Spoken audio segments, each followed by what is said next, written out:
was just driving and we saw this little stop area, and I thought I could not think of a better place than to give a tour of the vehicle that we've been driving for the last, I don't know, 3 or 4 days now. So let's check it out. So one of the things I'm sure you're wondering is, what is it like to actually be inside of an RV and drive it around on these roads here in Iceland? It's not like driving in the States. So I'm gonna take some time, I'm gonna show you around. I couldn't have thought of a better place than to show you than sitting right on the side of a cliff in southeastern Iceland. So let's take a look around and I'll show you the outside of the RV right now. There's really not much to the outside of these RVs. And I can kind of show you really quickly on here what it takes in order to fill up the water, what it takes to drain it. It all happens right in this spot right here. Oh, that's not good. This right here is where the water goes. So you just open this up, fill up the water. You can see we're going on a full tank. We just filled up.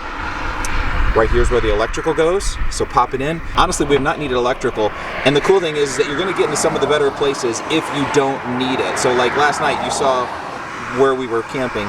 This is the perfect opportunity to do it if you don't need this, and we have not needed it yet, but we are probably going to. We're gonna pop it in tonight when we get to the campsite that we're in. But this section right here, this is where you drain the water tank. This is where you drain the gray water tank. And the gray water tank, you'll see, if I can get it in here, that's where it drains out of. So you just roll over the little spot that you need to drain it in, open that up, it drains right out, shut it, go on your way. It's pretty cool. This right here is the grow store.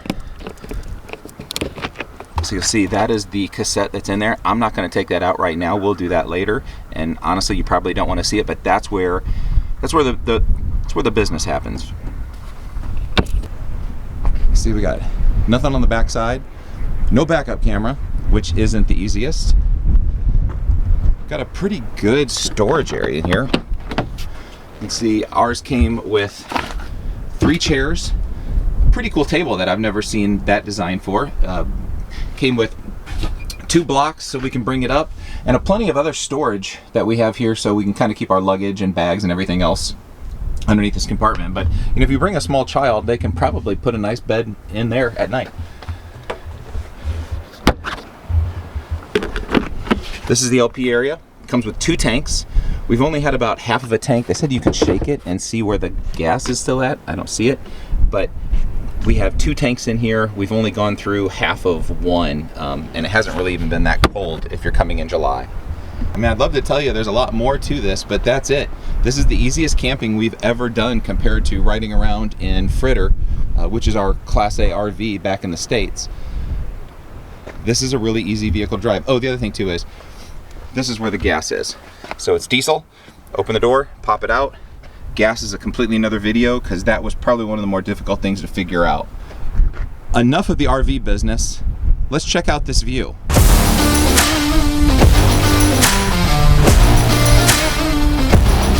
Here's the inside of the camper that we are in. I believe they say traditionally it is a 4 or 5 person RV. I think it would be very tight, and you better be married to somebody that you are going to be staying with in order to make it comfortable. But as you can see, it's got a little sofa on the side. This has storage underneath, another dining table. The dining table actually slides out, so that way it extends out so you can fit 1, 2, 3, 4, 5 people at the table. We have not really used that at all.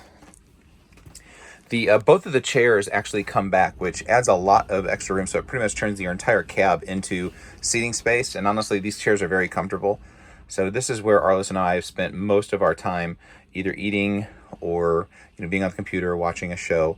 And the blinds are nice too, because it completely covers it, especially in Iceland. In the middle of the summer, you don't get dark. And actually, this is the darkest it's been because it's pouring down rain outside right now. Every place that lets in light has an opportunity, as you can see right there, to cover it up. Tons of storage that we have up here. This is where we've kept most of the camera and drone equipment up here. A bunch of other storage up along the top. More storage here. This is pretty much where Arliss has kept a lot of his clothes. Plenty of coat space, which is needed. The door is very nice. The electrical is a, so you can see the electrical's on. It allows you to, this is the auto battery.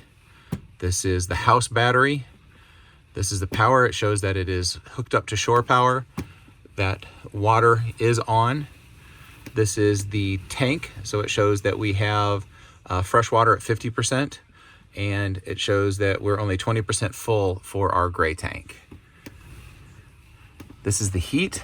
This controls if you heat the water or just have the heat on, and then you can change the level of the heat right there.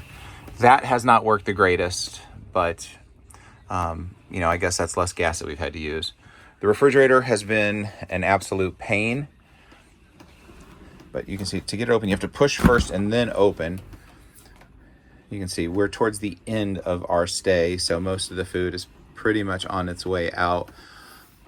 But the way that this is set up, it does not work on the gas. I've tried to get it to work on the gas, but like right now, it should be, actually it should be up to shore power.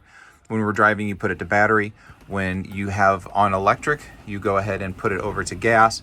And then what you're supposed to do is you're supposed to hold this down and light the fire, light it right here. And then this is supposed to automatically go over to green to show that you have power on your fridge. But it has not worked well. So we've had a little bit of food that we have not used. So tons of extra storage. The pantry is very large, except for the fact that the shelf broke pretty much day one. So, and I'm pretty sure that it was broke to begin with. But good place for water, and if you are bringing clothes that you want to hang up, a good place for clothes. The stove is right here, so we've gotten a lot of use out of that. We've cooked a lot of meals. Hot water is very, very hot. I mean, immediately the hot water comes on. Comes with silverware and cups, as you can see up top. More, pretty much anything that you would need. It even came with its own slow pour for the coffee, but we brought our own. Other than that, that is pretty much the front of the cab. Really spacious, really, I mean, it was really clean. It feels like a new unit, and it was fun to spend the last 5 days in it. That unit that was up here, it pulls straight down, and yeah, I can probably show you.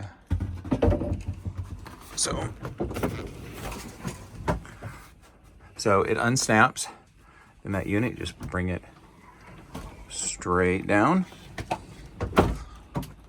right there, and turns into a, I don't know if we said full bed, queen bed, somewhere in the middle, but this is where Arliss has slept, and it said it's been fairly comfortable. So I would say a place to sleep at least 2 people. And then another, this I believe does convert down here as well, and you can fit another person down here also. All right, let's show you the bathroom that we have to work with here. One tiny little sink, but again, worked well, and the heat, very, very hot water. All the bathroom supplies up there. The toilet, it's a cassette toilet. You saw that earlier in a couple of other videos. Honestly, very easy to use. As long as you have this little lever right there pulled out, then you are good to go. And you put the treatment in. And I would 100% recommend a cassette toilet in the next time I go. It was fantastic to use. And the shower, really, really well. It's probably the best RV shower experience I've had, because on an older RV, it takes a while to get warm. These things get hot right away, and some really good showers. So this is the back bed area. I would say it's a full size. I think the mattress is not very comfortable at all. And if you notice, there is 1 blanket and 1 pillow. I'm going to fall on the sword on this one. It was my fault. I only ordered 1 blanket and 1 pillow. So we made do. It wasn't comfortable, but we got through it. The one thing I will say is that there is plenty of storage up above the bed. We were able to put all of our clothes up there without any problems. There is also, where you see that light in the corner, there is a charger area right there too. So everybody had, or at least everybody that was sleeping back there, had their own place to charge their phone or anything else that they wanted to do for power. We rented from Campervan Reykjavik. And this is one of the larger units that they have. There are plenty of options for every budget. So please go and check them out and see if there's something that fits the best way for you to see Iceland. Regardless of what it is, I encourage you to do it. It is some of the best time you will ever have. And if you're doing it with your kids, it is the greatest way to just really get to know them and spend some quality time that will last in your memories forever. Thank you for joining us on this RV tour. If you haven't caught any of our other videos, please go back in and watch us from day one on. We had a blast. We had children falling in waterfalls, eating some of the best fish and chips we've ever had, seeing some of the most beautiful, breathtaking landscape we've ever seen, and we are absolutely counting the days until we can go back to Iceland again. See you later.